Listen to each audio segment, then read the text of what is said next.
এটা? কোথায় বাড়ি? হ্যাঁ হ্যাঁ, তা আমরা এখানে ঘাস কাটছি, আমরাও ইলেকশনে কাজ করছি না? আমরা ঘাস কাটছি নাকি? আমরাও ঘাস কাটছি না, এটা মাথায় রাখবেন, এটুকু মাথায় রাখবেন। আমরাও ঘাস কাটছি না, ঠিক আছে? প্রত্যেকের রেসপেক্ট আছে। এটাও আমরা গণতন্ত্রকে রক্ষার লড়াই, ইলেকশনে নির্বাচন করতে এসেছি। আমাদের हम लोग भी इलेक्शन में कॉन्टेस्ट करने आए हैं। हम लोग मजबूत डेमोक्रेसी के खातिर हम लोग अभी रास्ते में उतरे हैं। हम लोग भी चाहते हैं हमारा देश का जो डेमोक्रेसी है वो स्ट्रांग हो।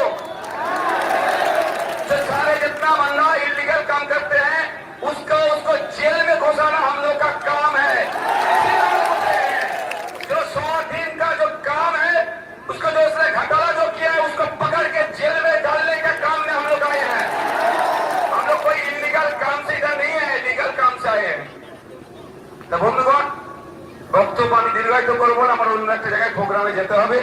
তাহলে মনে থাকবে আগামী 29 এপ্রিল আসছে দিন, এদিকে এদিকে বলে দিন, এই ক্যানিংয়ের মানুষকে বলে দিন, জীবনতলার মানুষকে বলে দিন, এই ক্যানিংয়ের মানুষ মা বোনেদের বলে দিন, এদিকে এদিকে বলে দিন, ইনকিলাব, ইনকিলাব, ইনকিলাব। আগামী 29 এপ্রিল আসছে দিন, ইভিএম এর 4 নম্বর বুতাম টিপে খামচি নিয়ে ভোট দিন। ভোট দেবেন কোনখানে? ভোট দেবেন কোনখানে? ইনকিলাব, ইনকিলাব। চোর হটাও, চোর হটাও, চোর হটাও।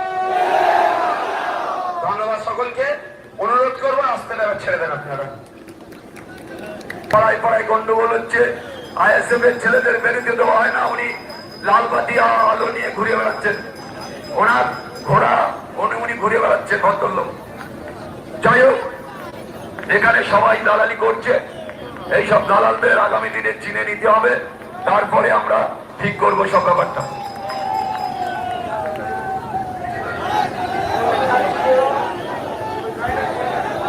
এই যে গাড়িটা আমাদের এই এটা তত্ত্ববস্থায় এনেছিল, তারা এই গাড়িটা তুলে দাও। আমরা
Claro, claro.